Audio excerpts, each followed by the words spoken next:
Selamat malam, Jakarta. Kembali lagi bersama dengan Hukum ID untuk membahas fenomena hukum yang terjadi. Kali ini saya akan berbicara tentang advokat dan narasumber saya kali ini adalah the one and only fenomenal Bapak saya, Pak Acil Suyanto, yang jauh-jauh datang dari Jogja ke Jakarta sekaligus mengikuti rapat pradi tadi Pak ya. Beliau juga adalah Wakil Ketua Umum Bidang Kajian Hukum dan Perundang-undangan. Dan nanti kita juga akan membahas masalah perundang-undangan dan juga surat yang sangat fenomenal yang kira-kira merusak semua lini dari dunia advokat ini sendiri. Tapi sebelumnya, supaya teman-teman tahu, advokat adalah profesi yang mulia. Karena advokat membela masyarakat dan membela kaum yang termarginalkan. Kenapa disebut mulia? Karena beliau para advokat bekerja dari hatinya. Akan tetapi profesi ini kerap dipandang sebelah mata karena banyak kasus kriminalisasi yang terjadi di profesi ini. Untuk membahas tentang hal tersebut, sekarang ini tadi saya sudah jelaskan saya bersama dengan siapa. Apa kabar Pak? Alhamdulillah sehat-sehat. Begitu juga Mbak Rizka. Sehat. Amin. Sehat. Di Jogja nggak ada corona lagi ya? Alhamdulillah. Udah pergi dia? Sudah, bukan pergi, berubah. Dari pandemi menjadi endemi. Endemi. Meskipun duluan Jogja dibandingkan daerah lain kalau untuk endeminya. Gitu loh. Perubahan udah lama. Tapi udah recovery kan? Udah recovery. Bagus. Udah bagus ya? Udah bagus. Dan alhamdulillah ekonomi nggak ditemukan lagi yang terkena virus. Hanya tinggal menyembuhkan yang sisa-sisa katanya. Yang sisa-sisa itu yang nggak mau ngaku kan Pak? Ya kan? Pak, kita saat ini terima kasih banget Bapak udah berkenan untuk menjadi narasumber kami karena saya ngejar Bapak itu udah dari tahun 2000 sebelum pandemi ya Pak ya? Sebelum pandemi kita terpisah oleh jarak dan waktu ya. Karena Bapak nggak bisa ke Jakarta dan kan nggak mungkin wawancara. Jadi kalau wawancara dengan Pak Acil lewat Zoom itu nggak akan kena. Jadi mendingan kita wawancara langsung. Face to face, iya. Ya, karena beliau bahan bakarnya aftur. Bapak, aku ada sedikit yang pengen aku tanyain. Kemarin minggu lalu sudah ngobrol dengan Pak Sutrisno terkait salah satu wakil ketua umum bagian pembinaan organisasi untuk advokat muda ya. Ya. Aku bilang karena beliau nggak tua-tua kan, kayak gitu aja modelnya gitu dari dulu gitu aja model. Cuman kumisnya nggak berkurang. Nggak ada sekarang. Sekarang nggak ada. Pak, profesi ini kan sekarang itu sedang diuji berkali-kali. Bahkan belum juga pulih, dihantam lagi satu gitu kan. Nah itu kan ada kasus yang fenomenal yaitu perpecahan organisasi advokat. Kita nggak boleh menafikan itu bahwa kita harus mengakui bahwa ini sangat mengganggu di profesi ini. Karena perpecahan ini mengakibatkan profesi ini sedikit dipandang sebelah mata oleh penegak hukum yang lain. Aku mau tahu dong pendapat Bapak tentang ini. Yang pertama begini, Mbak Rizka. Tadi saya tertarik dengan pernyataan pertama bahwa advokat adalah suatu profesi yang mulia atau terhormat, officium nobilis. Nah, pertanyaannya, di mana letak kehormatannya itu? Letak kehormatan profesi advokat itu ada pada diri advokat itu sendiri. Kenapa? Karena advokat itu adalah profesi yang independen dan mandiri. Boleh saya katakan independen berapa? Dia tidak punya atasan. Ya kan? Pengadilan bukan atasannya advokat. Dulu iya. Mahkamah Agung bukan atasannya advokat. Hanya advokat punya kewajiban menyampaikan laporan kepada Mahkamah Agung, terutama organisasinya, tentang keanggotaan. Dan kalau ada advokat yang dikenakan hukuman atau sanksi. Itu. Jadi apa? Kembali kepada kualitas profesi advokat yang ada di advokat itu sendiri. Dialah yang bisa menilai apakah saya sudah menjalankan profesi dengan benar, dengan baik, dan terhormat. Sehingga perlu dihormati oleh orang lain. Termasuk oleh kliennya. Itu. Tapi perpecahan ini kan mengakibatkan aku nggak perlu menjelaskan perpecahan itu seperti apa. Sekarang udah porak-poranda, puing itu udah di mana-mana, Bapak. Tapi tidak, perpecahan ini mengakibatkan tidak adanya jiwa korsa atau rasa memiliki untuk profesi ini, atau saling melindungi, atau satu korps. Karena kan udah beda-beda organisasi dan banyak organisasi gitu, Bapak. Nah, aku mau tahu dong pendapat Bapak, advokat ketika terjadi masalah bukannya ayo dibantu, tapi malah makin dijatuhin karena ini beda organisasi nih. Nah, Persoalan begini, Mbak. eksistensi. Kalau bicara perpecahan organisasi, yang pertama, saya tuh mengikuti sejarah organisasi, ya. Dari mulai dulu Peradin, terus kemudian kita membentuk yang namanya Ikatan Advokat Indonesia, IKADIM, yang dibentuk tahun 85 di Hotel Indonesia, waktu itu masih Hotel Indonesia. Dibentuk. Kita waktu mengatakan IKADIM adalah wadah tunggal, satu-satunya organisasi profesi advokat. Tapi apa yang terjadi? Ternyata IKADIN hanya mengakomodir mereka yang ber-SK menteri. Karena namanya Ikatan Advokat. Nah, pada waktu itu, tahun 85 itu, kan banyak yang disebut dengan pengacara praktek lah, konsultan hukum lah, pukul bambu lah, kan banyak. Nah, itu tidak terakomodir di dalam IKADIN. Akhirnya apa? 85 membentuk IKADIN, 87 di Surabaya, berdirilah apa yang dinamakan Ikatan Penasihat Hukum Indonesia. IPHI, yang dulu disponsori oleh almarhum Aziz Muhammad Balmar Esa, yang keturunan Arab itu, yang di Surabaya. Di Surabaya itu IP-nya terbentuknya. Nah itu. Setelah itu kemudian ikutlah beberapa organisasi yang lain berdiri. Termasuk AAI, HAPI. AI belum. AI itu terbentuk tahun 90. 90. Jadi gini, pada waktu kongres pertama, Munas pertama IKADIN tahun 90 di Ancol, itu Hotel Horizon. Saya hadir tuh waktu itu, Hotel Horizon Ancol. Terjadi perbedaan antara siapa?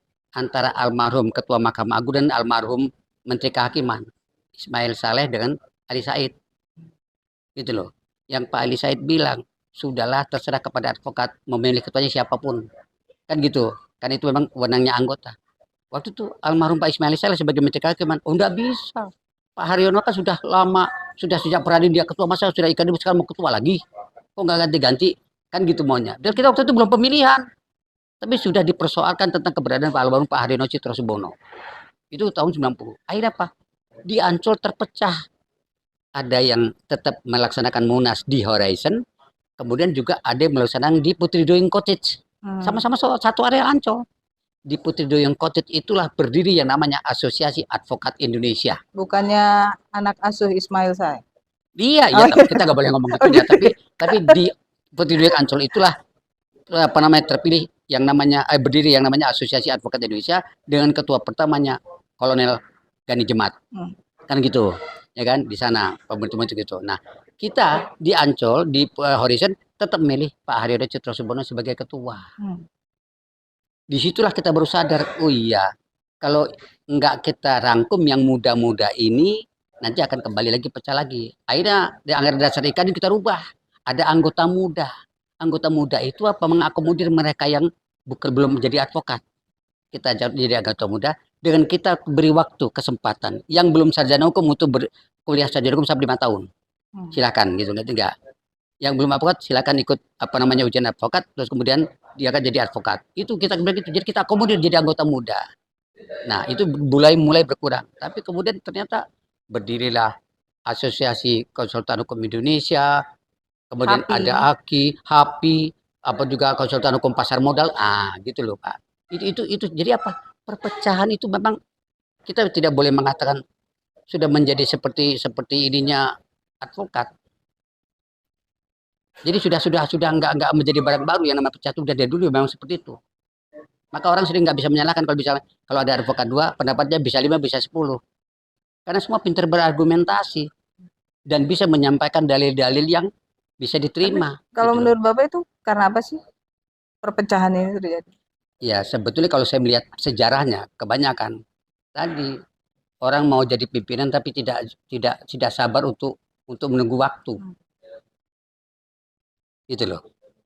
Sama seperti waktu mengikuti Munasnya Pradi pertama kali itu yang di Makassar. Waktu Makassar kan saya ketua steering komite waktu itu Munas itu. kita mau buka sidang munas, akhirnya nggak bisa-bisa karena masa seperti itu. Banyak yang bahasanya dalam tanda kutip pada waktu itu ada bukan advokat tapi dipakeinin advokat, dapat kokat, bu dari mana kokatnya? Akhirnya dalam ruangan ngaco. Nah kita tunda munasnya yang di Makassar. Barulah kita kemudian munas lagi di Pekanbaru. Itu baru terpilihnya Dr. Fauzi, Profesor Fauzi. Kan begitu bahasanya. Jadi saya bilang, saya mengikuti organisasi advokat. Perpecahan itu sudah memang gimana ya? Bukan menjadi tradisi, tapi itulah selalu yang terjadi. Kenapa tadi? Setiap kali mau pilih pemimpin, tidak bisa yang namanya bergantian, menunggu, oh mungkin sekarang saatnya si Anu, oh saatnya saya. Kan begitu harusnya gitu loh, ngerti nggak? Tapi kan harus diselesaikan ini Bapak. Kan nggak mungkin begini terus, nanti mungkin sudah ada Pradi, pecah lagi sekarang sampai 50, ntar bersatu lagi, pecah Kalau lagi. Pradi nggak pecah jadi 50, Mbak. Pradi kan yang cuma pecah jadi 3. Pradinya Pak Oto, Pradinya Pak Luhut, sama Pradinya Pak Juniper. Yang lain itu kan organisasi baru yang bertumbuh. Kan gitu bahasanya. Nah, kalau kita melihat daripada Undang-Undang 18 2003 tentang advokat, kan yang dimaksud dengan organisasi advokat yang ada dalam undang-undang itu yang dibentuk dalam waktu 2 tahun setelah undang-undang. Berarti apa? Undang-undang disahkan tahun 2003, berarti paling lambat 2005 sudah ada organisasi advokat. Nah, organisasi yang dibentuk berdasarkan perintah undang-undang itu siapa? Ya Peradi. Karena 25 Desember 2004 berdirilah Peradi. Jadi masih dalam tenggang waktu 2 tahun sesuai dengan perintah undang-undang. Hanya kemudian tadi saya bilang, pada waktu kita munas di Makassar, ya kan tidak bisa dilaksanakan. Tahu-tahu di Makassar itu kita tunda, tapi ada yang meneruskan. Gitu loh. Terbentuklah organisasi Peradi yang lain. Setelah itu berlangsung kita munas di Pekanbaru, terbentuk lagi Peradi. Kemudian ada kelompok Peradi yang lain lagi, katanya mengadakan munas, tapi dengan cara penghutang suaranya melalui daring. Kan gitu tuh, ada sebetulnya kan terjadi kan, e-voting. Nah, itu. Ya itu kan sama aja seperti daring tuh itu. Jadi kirim-kiriman suara kan tuh, siapa yang kirim itu juga nggak tahu, ya kan? Ya, itu. Nah, jadi 3 itu. Memang pernah ada inisiatif Menko Polhukam, Pak Mahfud, berinisiatif mempertemukan waktu itu bersama-sama dengan Menteri Hukum dan HAM di kantor Menko Polhukam. Ditandatangani adalah kesepakatan 3 organisasi ini. Peradinya Pak Fauzi, waktu itu masih Fauzi ya, karena Pak Oto udah diganti, Pak Fauzi, Pak Luhut sama Pak Juniper. Nah, kenapa nggak? Terus membentuklah tim 9 namanya. 3 orang dari peradinya Pak Oto atau Pak Fauzi itu, 3 orang dari peradinya si Luhut, 3 orang dari peradinya Juniper. Saya salah satu dari 9 orang ini. Ditunjuk oleh. Kenapa belum rampung juga kerjanya? Kita sudah rapat kalau tidak salah 4 kali. 4 kali pertemuan. Sekali pertemuan di sini, pertama kali pertemuan di sini di Santika, tuan rumahnya kita, peradinya kita, Peradi Soho. Terus kemudian berikutnya di kantornya si Heri Ponto sebagai apa namanya peradinya si Juniper. Gitu kan dari peradinya si Juniper tuh Heri Ponto, kemudian Mbak siapa itu sama satu lagi si Sam, 3 orang. Kalau dari peradinya si Luhut itu Hafsan Tahir, kemudian si siapa namanya bekas ketua Komnas HAM Ibdal Kasim, sama satu lagi Patrazian. 3 orang ini, jadi kita ketemu tim 9, 4 kali pertemuan. Sudah ada beberapa kesepakatan waktu itu. Pertama kesepakatan bahwa kita tetap menggunakan nama Pradi, itu kesepakatan. Yang kedua, kita itu akan menggunakan anggaran dasar Pradi yang ada sekarang ini, yang Pradi kita ini. 3-3-nya? Iya, 3-3-nya. Dan berikut kode etik juga? Iya, berikut kode etiknya. Yang ketiga, akan membentuk Dewan Kehormatan bersama. Jadi dari 3 ini menunjuk berapa orang jadi menunjuk satu Dewan Kehormatan. Gitu loh, ngerti nggak? Itu dulu lah. Belum selesai terbentuk Dewan Kehormatan, keburu COVID. Berhenti. Tapi sekarang udah nggak ada COVID. Itu mau dijalankan berarti Pak? Ya nggak tahu. Saya tinggal nunggu aja. Gitu loh.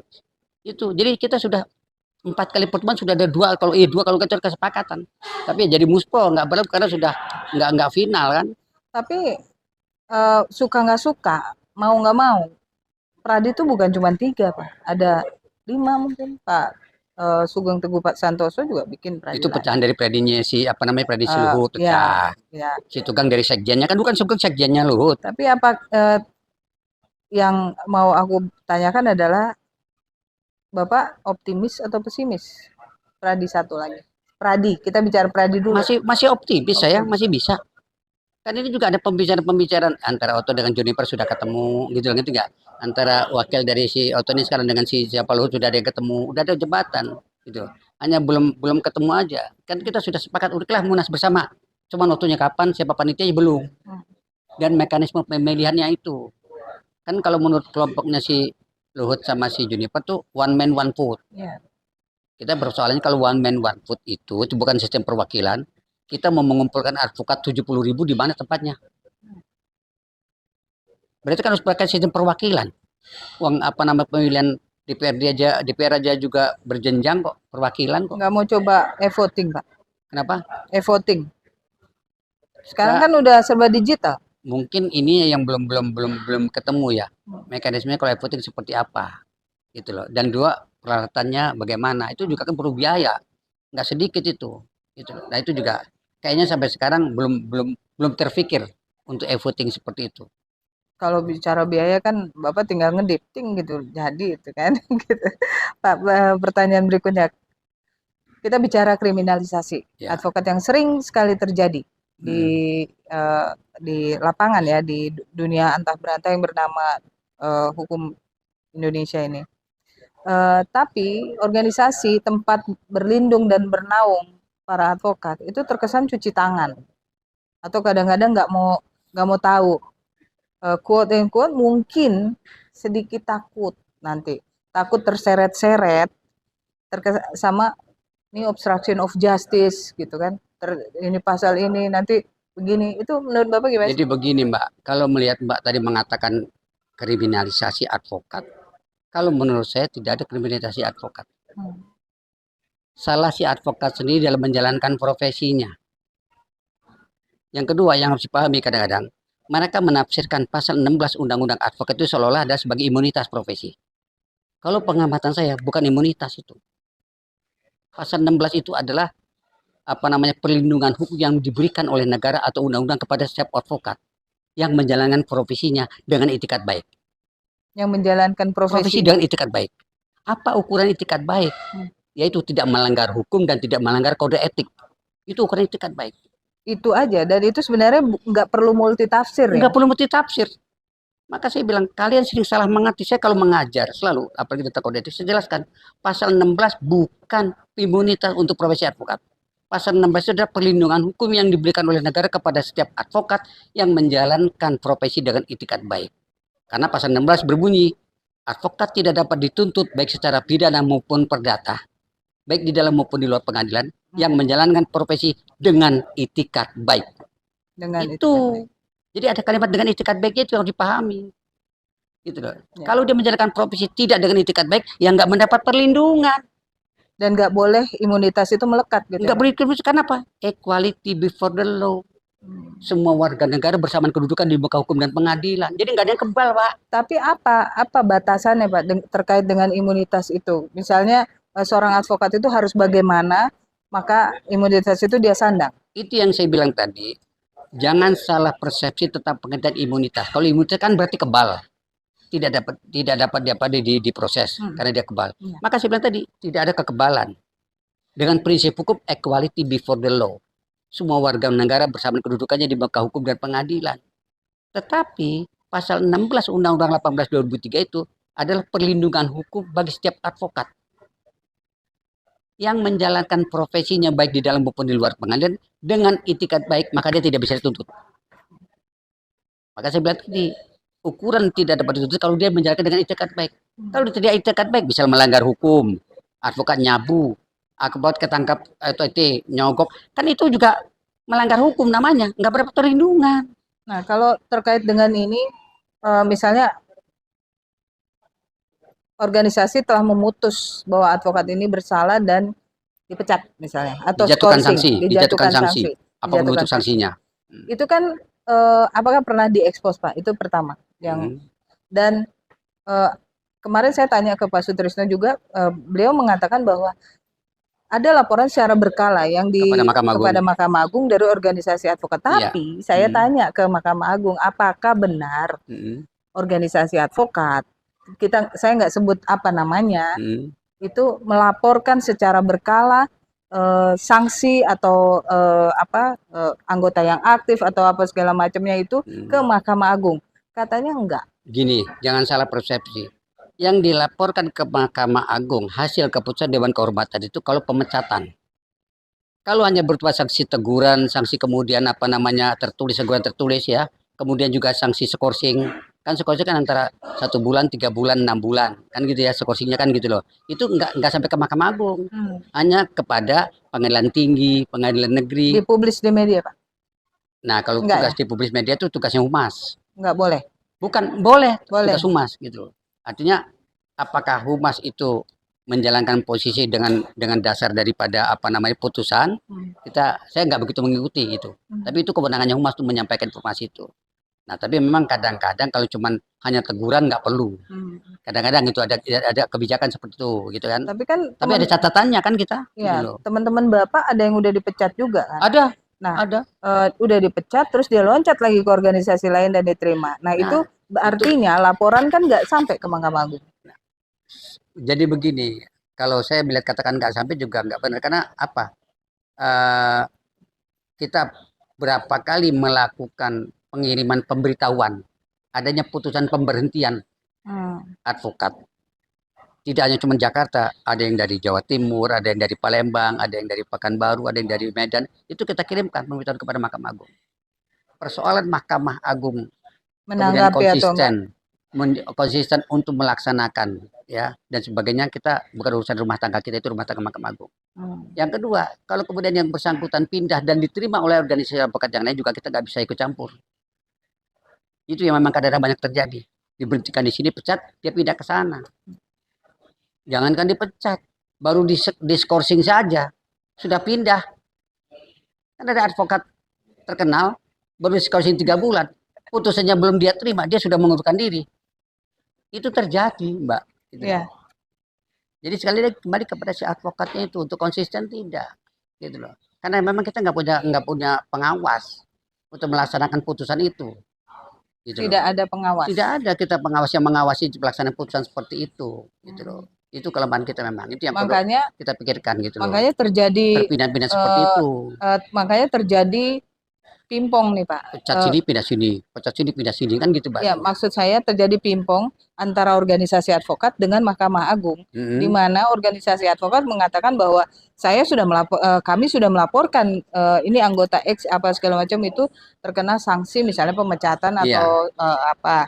Tapi di Mahkamah Agung mengatakan bahwa belum ada lembaga atau bagian yang menangani itu urusan internal Mahkamah Agung. Maka saya bilang tadi, kita setiap kali ada putusan Dewan Kehormatan Profesi yang bersifat pemberhentian pasti mengirimkan surat tebusan kepada Mahkamah Agung dilampir dengan putusannya.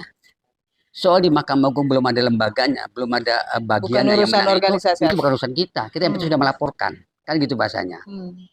Kan harusnya kan begitu kita terima laporan, dia kirimkan pemberitahuan kepada seluruh pengadilan untuk tidak menerima advokat. Kan begitu harusnya kan sebetulnya kalau memang ada konsistensi dari penegak hukum seperti Mahkamah Agung.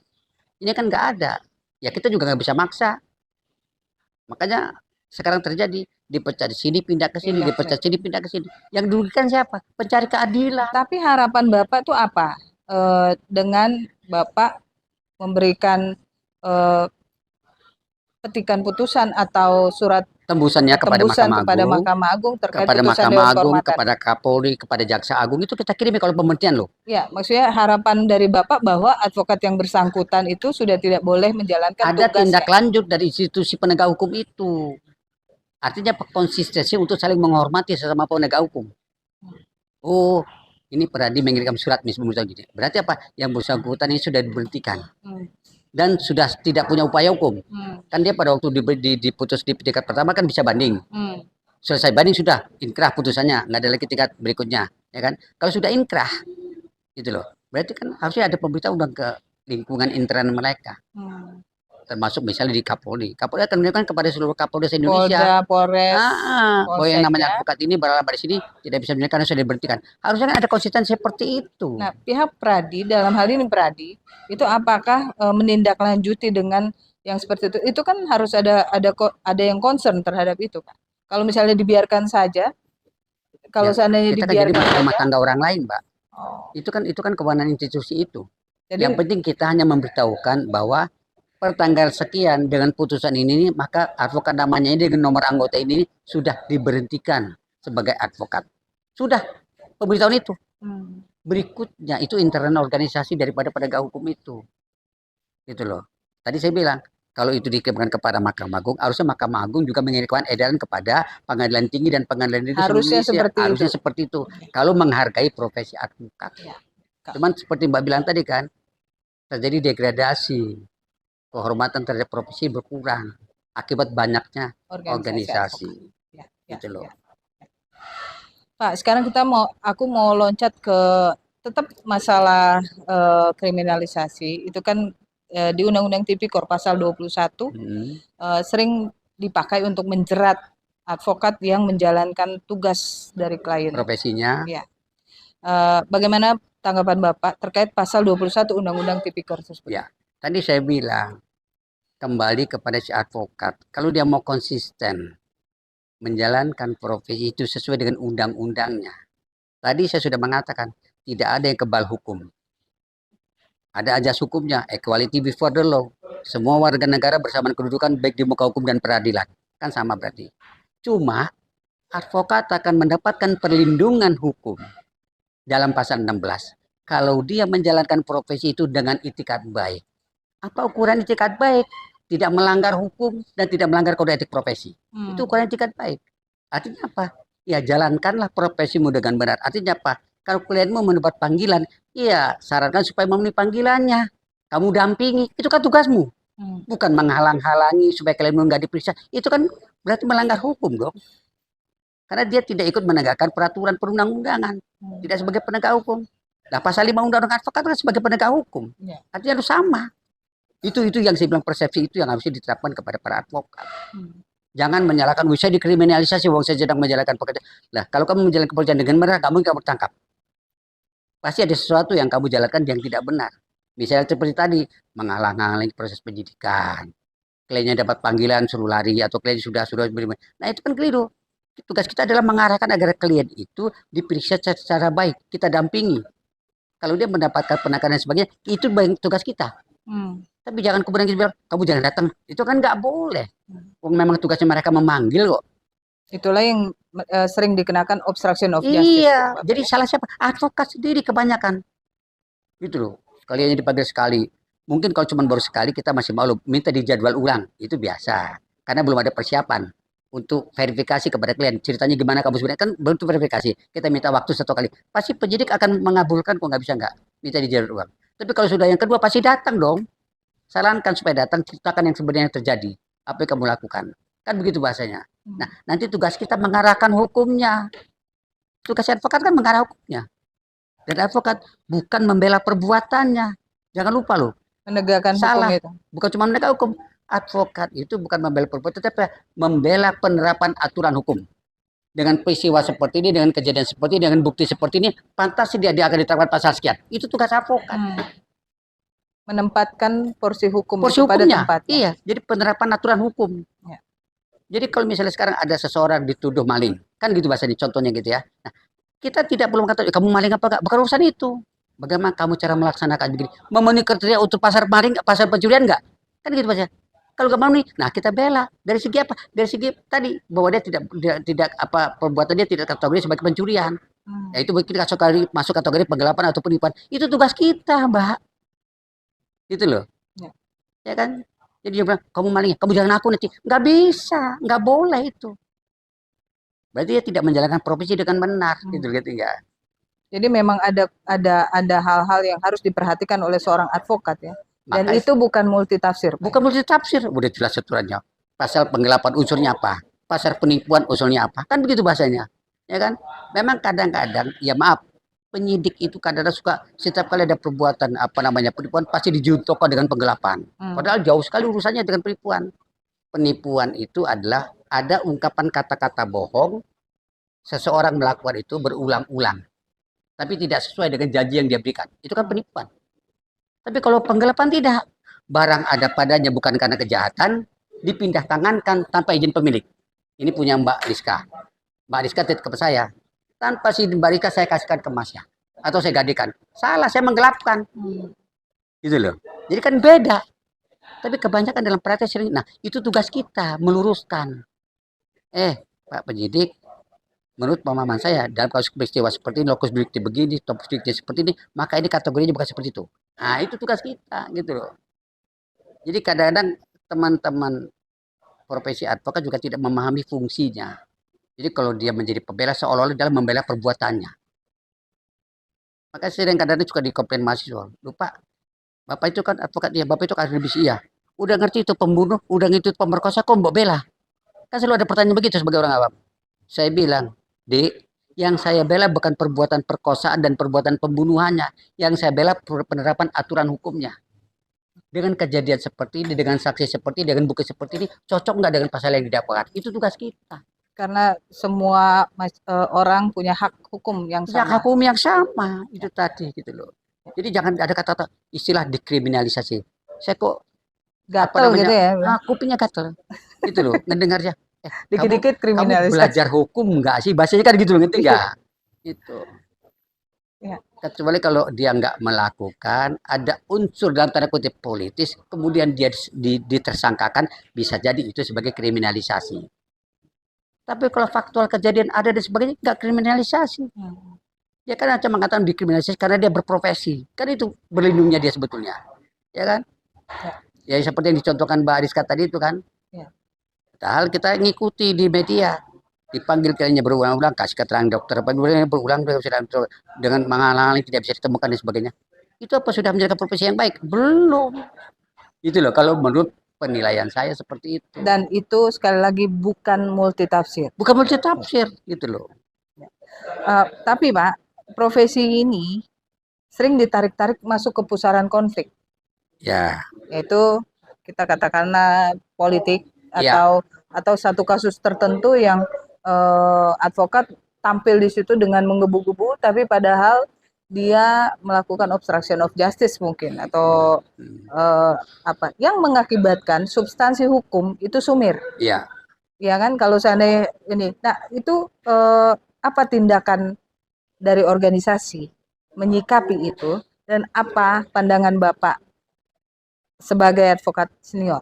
Jadi begini, maka tadi saya kembali mengatakan bahwa tindakan-tindakan penyalahgunaan wewenang sebagai advokat seperti itu yang disebut dengan obstruction of justice tadi itu, ya kan? Itu kembali kepada kitanya, advokatnya. Apakah perbuatan yang saya lakukan itu sudah tepat, sudah benar menurut undang-undang? Jangan menurut saya, gitu loh, menurut undang-undang. Kalau sudah benar, mari kita perjuangkan kebenaran itu.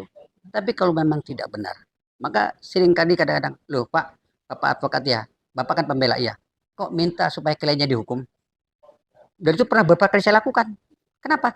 Karena bukti-bukti saja dan sebagainya sudah mengarah kepada perbuatan itu kepada dia, terdakwa, dan dia mampu bertanggung jawab, sehingga Pak dia harus dihukum. Karena memang dia bersalah. Terus Bapak nggak ada clash dengan klien? Sebagai apa namanya advokat, membela sesuai dengan kerangka konstruksi hukumnya, kemudian minta dihukum agar hukumannya disesuaikan dengan perbuatan yang dia lakukan. Itu yang saya lakukan. Tapi kan kalau saya ini ke statement Bapak tadi, kalau misalnya Bapak meminta untuk klien Bapak dihukum, nah itu kan dimusuhin sama klien. Pertama kali pada saat menerima klien, saya sudah mengatakan, maaf, yang saya lakukan bukan membela perbuatanmu maling, perbuatan mengerampok, perbuatan membunuh, bukan.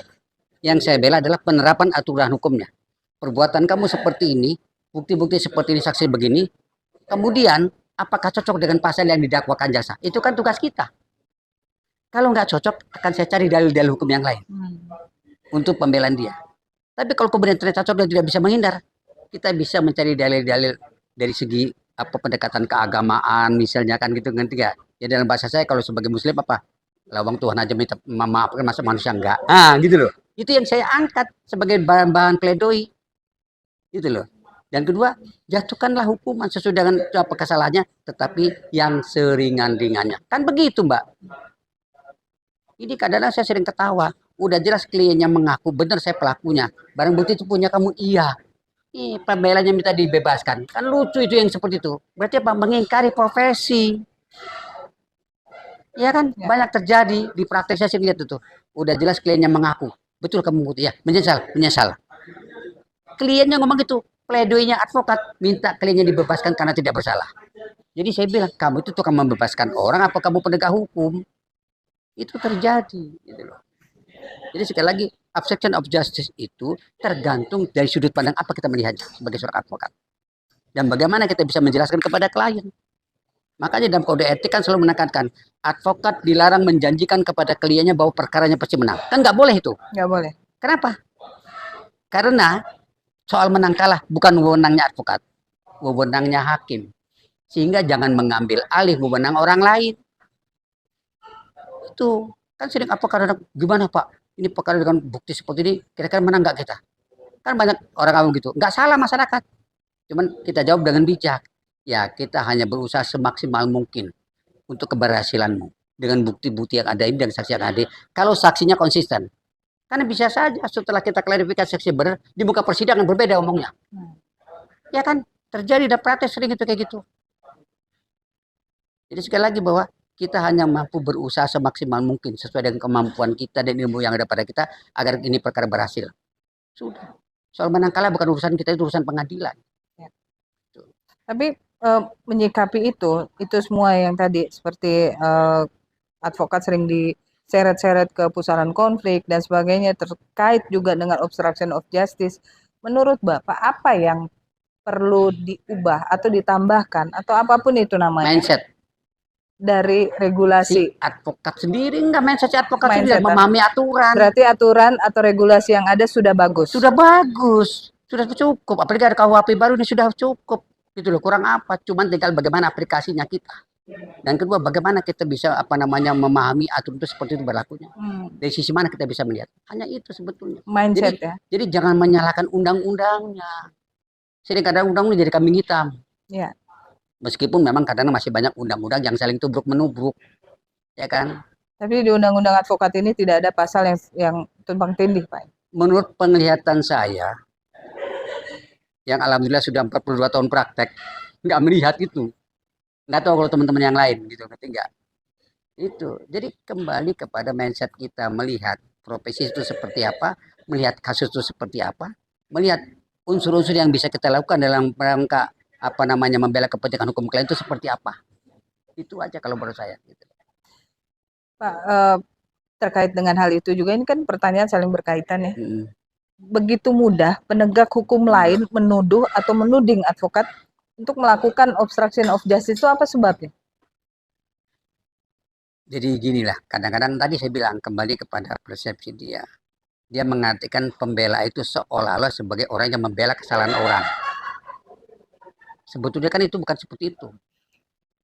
Kita membela bukan kesalahannya dia, itu urusan dia lah kalau kesalahan dia. Mau membunuh, mau memperkosa.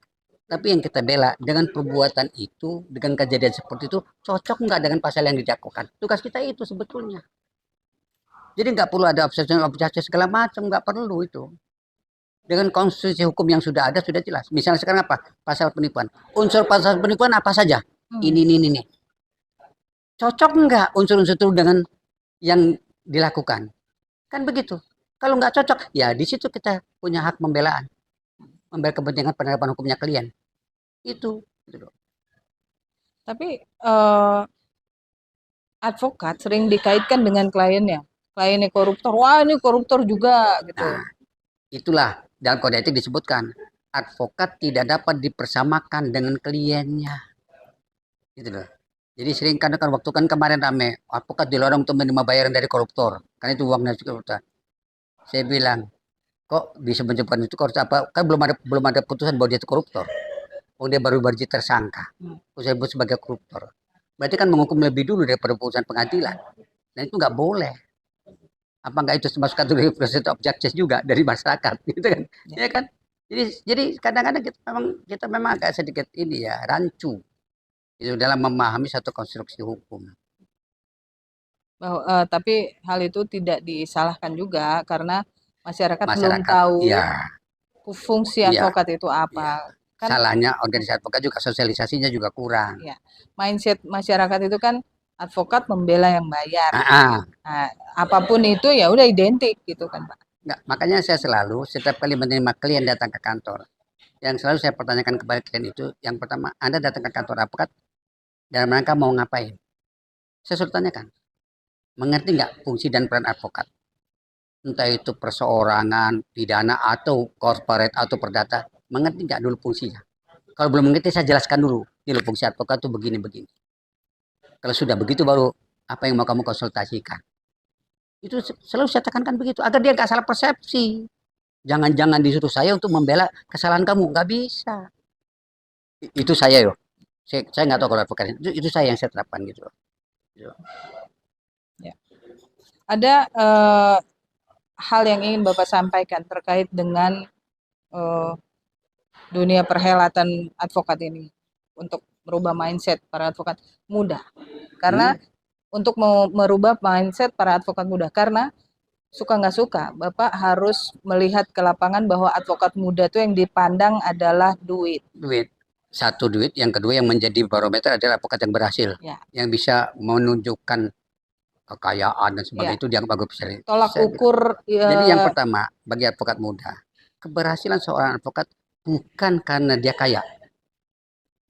Bukan nggak penting kaya itu boleh. Tapi bukan karena itu kekayaan itu yang ditujukan. Tapi dia menjadi penegak hukum.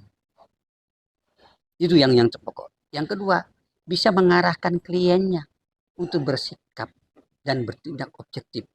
Kalau kamu salah, yang ngaku dong. Kita akan lebih mudah. Maka saya katakan dalam praktek saya sering, begitu kemudian ada klien yang tidak sesuai dengan yang dia konsultasikan kepada saya, di muka persidangan saya mundur, Pak. Contoh yang paling gampang. Ada seseorang datang, Pak, saya punya tanah di sana, Pak. Itu dikuasai orang itu. Kamu punya hubungan hukum nggak? Nggak ada. Dari bahasa orang tuamu, nggak ada, Pak. Jual beli, nggak ada, Pak.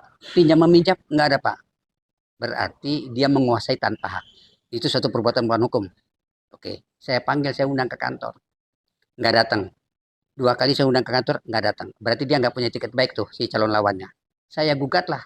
Gugatan perbuatan melawan hukum berupa penguasaan tanpa hak. Di muka persidangan, lawan saya bawa kwitansi yang ditantangani oleh si klien saya. Bahwa itu sudah ada sewa menyewa. 10 tahun yang lalu. Saya bilang, lu kamu sama pengacaramu aja kok bohong, apalagi sama orang lain. Langsung saya bilang, instruksi majelis mengundurkan diri saya dari perkara itu. Rampungkan sendiri. Keluar saya dari ruang sidang. Datang ke kantor nanti ya. Ini berkasmu saya kembalikan, ini biayamu yang sudah itu dipotong biaya yang sudah jalan, saya kembalikan. Selesai. Wah, soalnya begini-begini. Enggak, coba cari pengacara lain aja. Kenapa? Kamu sama pengacaramu nggak jujur, apalagi sama orang lain. Kalau kamu waktu awal bilang, benar Pak, saya punya hubungan hukum, saya menyewa. Tapi kan itu udah 10 tahun yang lalu, sekarang udah nggak cocok. Beda gugatannya. Perbaikan nilai sewa. Bukan penguasaan tanpa hak. Itu saja yang paling sederhana. Begitu saya mengundurkan dari perkara di buka persidangan, hakim bilang, hasil. Jadi benar, kenapa? Kita harus punya integritas. Dan karena takut nggak dibayar, terus kita enggak. Gitu loh. Itu pengalaman yang saya lakukan, Mbak. Gitu loh. Jadi seperti itu. Jadi kalau kita mau menghargai profesi ya, kitanya dulu. Jangan nyuruh orang. Limanya. Makasih. Pak, ada fenomena baru, Pak, terkait dengan, aku nggak tahu apakah lazim atau tidak, tapi ini menggelitik di pikiran saya dan sepertinya harus saya pertanyakan ke Bapak gitu, terkait dengan mempertahankan eksistensi. Sekarang kita suka nggak suka, sekali lagi saya terus-terusan pakai bahasa suka nggak suka, mau nggak mau, itu harus mengakui bahwa sekarang udah advokat itu lebih banyak daripada tambal ban. Ya. Pak Sutrisno juga mengakui itu, sambil ketawa dia bilang pinter juga kamu katanya. Karena setiap tikungan itu ada kantor advokat yang aku nggak tahu dia sudah berpraktek berapa lama sebenarnya. Atau SK-nya dari mana dan sebagainya, kita nggak jelas. Sebenarnya ada aturan terkait dengan plang dan pendirian kantor hukum, Pak ya. Tapi itu kita nggak bahas di situ. Yang mau aku pertanyakan adalah terkait dengan Bapak kan selaku lawyer senior, generasi mesin tik kan? Tak gitu. Nah, dan apa yang tidak tetangga saya dulu, oh kalau bagi saya bunyi itu, oh pasti belum tidur nih. Untuk mempertahankan eksistensi itu, sekarang itu kan udah berubah menjadi laptop atau sekarang lebih canggih lagi, tinggal ngomong wah udah Google Speech atau apa itu. Zaman internet itu apa yang Bapak lakukan untuk mempertahankan eksistensi? Jadi begini, pemanfaatan media-media seperti itu perlu sekarang. Karena mau tidak mau kita dituntut untuk bisa seperti itu. Digitalisasi. Tapi pemanfaatan alat-alat digital seperti itu juga sesuai dengan perinciannya. Nggak asal pakai. Gitu loh. Artinya apa? Salah pencet kan bahaya. Bahasanya kan seperti itu. Nah, tetapi meskipun sudah digitalisasi seperti itu, kalau mindset kita tidak mengikuti dalam artian tetap punya prinsip dan sebagainya, itu nggak akan ada masalah. Yang kedua, political will pemerintah juga dalam melihat profesi advokat seperti apa. Maksudnya political will? Ya, political will pemerintah seperti saya bilang, pemerintah mengakui tidak keberadaan advokat. Kedua, di dalam undang-undang advokat disebutkan setiap advokat harus menjadi anggota organisasi advokat. Nah, untuk kata-kata anggota organisasi advokat ini kan di dalam undang-undang sudah diatur. Organisasi yang dimaksud oleh Undang-Undang 18 tahun 2003 itu adalah didirikan dalam waktu 2 tahun setelah undang-undang disahkan. Berarti kalau organisasi advokat itu adalah tahun 2003 didirikan, 2005 lah paling lambat sudah berdiri. Kan itu begitu. Bukan saya tidak mengakui yang sekarang-sekarang ini, bukan. Kalau seandainya perintah undang-undang ini, kenapa? Perintah undang-undang. Iya, perintah ini perintah undang-undang 18 loh. Karena undang-undang masih berlaku, Mbak. Artinya kita semua tidak artinya ada sisi ambivalen dari sini. Undang-undang mengatakan ini, kenyataannya mengatakan ini, aturan Mahkamah Agung juga menyatakan beda. Maka saya katakan tadi, sebetulnya kunci di political will pemerintah. Kalau Mahkamah Agung itu memerintahkan kepada pengadilan tinggi untuk tidak melantik yang tidak sesuai dengan prosedur perundang-undangan, selesai sebetulnya persoalan ini. Nggak akan bertumbuh seperti jamur sekarang ini. Ada 51 organisasi advokat yang tidak jelas. Dan kita masih bisa menjaga kualitas dari advokat. Iya, itu loh. Tapi mungkin memang dalam tanda kutip, saya melihatnya bahwa memang pemerintah nggak mau advokat bersatu kok kali. Tapi kalau seandainya aku mengkaitkan ke HAM, Bapak, bahwa seluruh warga negara itu berhak mendapatkan pekerjaan yang layak, apa gitu. Itu tapi kan gimana? Pekerjaan itu kan ada standarisasi. Bukan advokat juga yang digituin gitu ya? Iya, jadi ada standarisasi. Kamu mau jadi advokat ukurannya ini loh, caranya ini loh, aturannya ini loh. Itu nggak setiap kali hanya berdasarkan berapa orang kumpul bikin organisasi advokat terus bisa minta sumpah. Nah, pengadilan tinggi dalam melakukan penyumpahan tidak melakukan verifikasi. Apa ijazahmu itu benar, apa sertifikat pendidikanmu itu benar, kan enggak. Langsung begitu ada permohonan, yang penting kamu bayar sumpah, selesai. Jadi advokat dia. Itu yang tadi Mbak ngomong, ada paket-paket apa namanya? Paket hemat. Ya. Paket hemat. Itu saya sebagai apa namanya? Miris ya. Miris banget itu. Ada orang sesuai di undang-undang disebutkan syarat untuk menjadi advokat sudah mengikuti pendidikan advokat yang dilaksanakan oleh organisasi advokat yang bekerja sama dengan perguruan tinggi terakreditasi B. Ada nggak mereka melaksanakan itu? Tapi bisa disumpah asal ada sertifikat. Artinya Bapak berharap bahwa political will itu salah satunya adalah ada tim verifikator dari pengadilan tinggi dalam hal ini Mahkamah Agung. Sebelum disumpah. Sebelum orang disumpah, begitu ngajukan sumpah ada verifikasi dulu dong. Apakah benar ijazahmu itu sarjana hukum dari mana? Jangan sampai sarjana hukum nanti sekolah yang sudah tutup 10 tahun 20 tahun lalu tapi mengeluarkan ijazah. Kan ada itu terjadi. Tapi kan itu fungsi organisasi advokat, Pak. Itulah yang sekarang menjadi alasan daripada Mahkamah Agung atau pengadilan tinggi. Itu kan kewenangannya organisasi advokat. Iya, untuk verifikasi berkas. Nah, maka saya bilang tadi, begitu organisasinya yang seperti itu, kan dia nggak mengucapkan itu, yang penting bisa sudah dapat anggota, yang penting bisa disumpah, jadi apa kamu, maka tumbal yang istilah paket hemat tadi itu. Kalau Pak Sutrisno bilang ada paket hemat, hoka-hoka bento atau apa gitu. Apa? Hoka-hoka bento. Nggak tahu lah saya pokoknya. Gitu. Jangankan itu, ada pendidikan advokat atau PKPA hanya dijalankan 3 hari, saya diminta ngajar, saya nggak mau. Apa yang mau diajarkan dalam waktu 3 hari kamu? Berapa mata ajaran kamu harus sampaikan? Kalau cuma 3 hari, nggak cari yang lain, saya nggak mau. Itu bukti bahwa Bapak mempertahankan eksistensi itu ya. Ya kita harus mengajarkan calon tidak ngikut arus Pak ya. Jangan cuma karena dibayar. Bunda enggak, kita ngajarkan karena dibayar. Iya. Paling dibayar cuma 2 juta 3 juta. Tapi kan rusak profesi advokatnya. Itu yang saya bilang prihatin sekali gitu, enggak. Gitu. Jadi kembali kepada si advokat itu sendiri juga, ya. Artinya kondisi seperti ini juga kalau memang advokat juga enggak mempunyai integritas, ya kan seperti itu. Jangan bangga suruh ngajar, tapi kemudian ya itu tadi pendidikannya berapa hari? 3 hari. Apa yang mau diajarkan kepada calon advokat 3 hari gitu? Ya kan? Harus ada Ada sikap, kurikulumnya. Kita punya silabus. kurikulum silabusnya gitu loh. Minimal itu 2 minggu. Itu aja udah dipadatkan tiap hari. Itu loh. Apalagi ini cuma 3 hari, apalagi cuma 1 hari, ada kadang-kadang cuma 1 hari dari pagi sampai sore, terus dapat sertifikat. Ada itu Mbak. Saya berapa kali di Jogja, 2 kali, 3 kali diminta terus bilang, apa? Ini acaramu kerjasama dengan perguruan tinggi mana? Enggak Pak, nyalakan sendiri. Oh enggak, saya bilang saya enggak mau. Oh abang kan senior, diminta untuk biar, saya untuk diminta menjustifikasi lembagamu, moh, saya bilang itu. Mau kamu bayar berapa juta enggak? Saya bilang itu. Ya, Pak, statement tadi di atas itu terkait dengan kesiapan advokat menyambut era digital. Itu aku mau mengkaitkan sedikit. Aku nggak tahu, tapi menurutku nyambung terkait dengan fee. Oh, fee advokat. Fee advokat.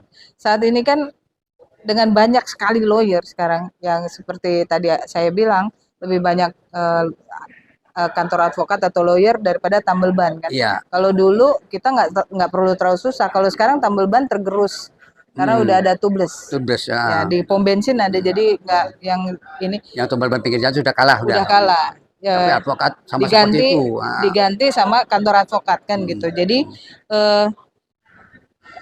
itu kan karena saking banyaknya, aku nggak mau menggunakan supply demand karena itu kan untuk barang, tapi itu artinya fee menjadi murah atau banding harga, kita katakan gitu. Nah, Bapak, ini fenomena ada loh Pak. Ya. Dan mungkin Bapak yang tadinya mungkin dengan segala hormat saya mengatakan bahwa fee misalnya 100 juta, kalau sekarang 100 juta aja udah susah. Karena gini ya Mbak ya, kalau bicara tentang fee itu yang pertama harus kita pahami adalah fee itu adalah kesepakatan antara klien dengan pengacaranya. Berapapun nilainya, kesepakatan. Artinya tidak ada unsur pemaksaan. Yuk mau bayar sekian, saya sepakat, oke ya kita laksanakan, bikin perjanjian jasa. Kan gitu bahasanya. Nah, persoalan yang terjadi Mbak tadi bilang, kadang-kadang karena terjadinya surplusnya advokat, sehingga akhirnya kadang-kadang harga saya nanya. Maka saya bilang tadi bahwa kalau seandainya advokat yang seperti itu, berarti apa? Dia tujuannya bukan menegakkan hukum, tidak menjaga integritas profesi, tapi apa asal dapat duit. Itu yang terjadi. Ya, kita nggak bisa menyalahkan juga, karena mungkin kompetisinya sekarang tinggi Mbak, ya kan? Tapi sekali lagi bahwa itu atas dasar kesepakatan. Ya kalau kliennya memang membayar dengan PC, ya silakan saja. Mau nerima advokatnya ya nggak ada masalah. Gitu loh. Tinggal tadi punya integritas enggak. Saya jangankan cuma dibayar murah. Saya lihat saya nilai perkara nggak punya alas hak hukum sama sekali. Itu supaya dia menggugat orang itu, berapapun kamu bayar nggak akan saya lakukan kok. Karena nggak punya alasan hukum. Itu jadi tergantung integritas si advokatnya. Mau menurunkan nilainya sehingga direndahkan, ya jangan salahkan kalian kalau nggak menghargai dia. Lalu dibayar cuma beli rokok aja mau kok. Kan ada begitu kadang-kadang tuh. Kita harusnya nggak begitu. Ada standar nilai profesi itu, gitu loh. Kan honor ya Pak. Iya, namanya honor, kan honor itu kan kehormatan. Kehormatan ya? Gitu, itu yang tidak dijaga kadang-kadang. Ya mungkin juga karena mungkin kompetisinya tinggi, ya. Jadi mereka kadang-kadang suka, ya udah, sama pacar kamu dibayar sama saya, kamu bayar sekian aja. Ada itu saya dengar juga. Tapi bagi saya nggak masalah. Tapi jangan salahkan kalau nanti kemudian kamu kecewa baru balik ke saya, nggak akan mau saya tangani. Tapi bukan berarti para lawyer senior ini menurunkan passing grade ya? Enggak ya? Enggak boleh ya? Enggak boleh. Sampai sekarang saya melakukan itu enggak mau. Makanya ya maaf kalau boleh dibilang di Jogja sudah mengatakan, pakai siapa pengacaranya Pak? Mahal itu kalau pacil. Enggak apa-apa. Gitu loh. Karena masih banyak pengusaha-pengusaha yang masih mau pakai. Gitu loh, gitu gak? Karena mereka percaya. Gitu. Tapi untuk terkait dengan hal ini yang fee tadi itu boleh atau enggak sih Pak organisasi cawe-cawe dan sekarang cawe-cawe itu lagi asik di ini ya gara-gara Pak Jokowi ya. Iya, cawe-cawe. Jadi apakah boleh organisasi cawe-cawe terkait dengan fee ini? Gini loh Mbak, kembali kepada azasnya tadi bahwa honorarium advokat dengan pengguna jasa itu kan kesepakatan. Jadi ya kalau kesepakatan berdasarkan perjanjian jasanya. gitu loh. Nah, perjanjian jasa diukur dari mana? Diukur dari nilai perkaranya. Ya. Maka saya sering tadi katakan, rata-rata yang pantas itu hanya tanggal 10 sampai dengan 15 atau 20% maksimal. Itu honorem. Jadi jangan di atas itu. Mungkin meskipun kliennya memberi nggak masalah, tapi itu tidak pantas menurut saya. Gitu. Kecuali kalau sudah selesai, honorarium berapa? 20%. Ini saya berikan. Pak, ini saya kasih bonus. Nah, itu rezeki. Jangan ditolak. Success fee. Success fee misalnya. Itu rezeki. Nggak tolak. Tapi kita tidak minta. Saya nggak pernah minta success fee kok. Sesuai dengan kesepakatan perjanjian aja. Tapi kebanyakan yang bonus ya Pak ya?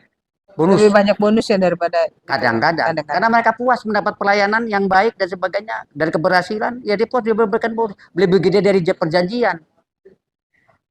Lalu bilang, ini kenapa kok bisa lebih? Karena kami puas Pak.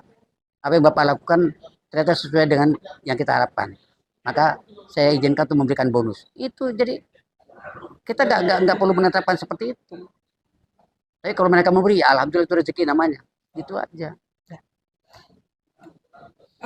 Terkait dengan tadi yang kita jadi kembali kepada organisasi, tidak mungkin bisa ikut cawe-cawe dan melakukan honorarium. Bukan tidak boleh, tidak mungkin ikut. Kenapa? Kesepakatan.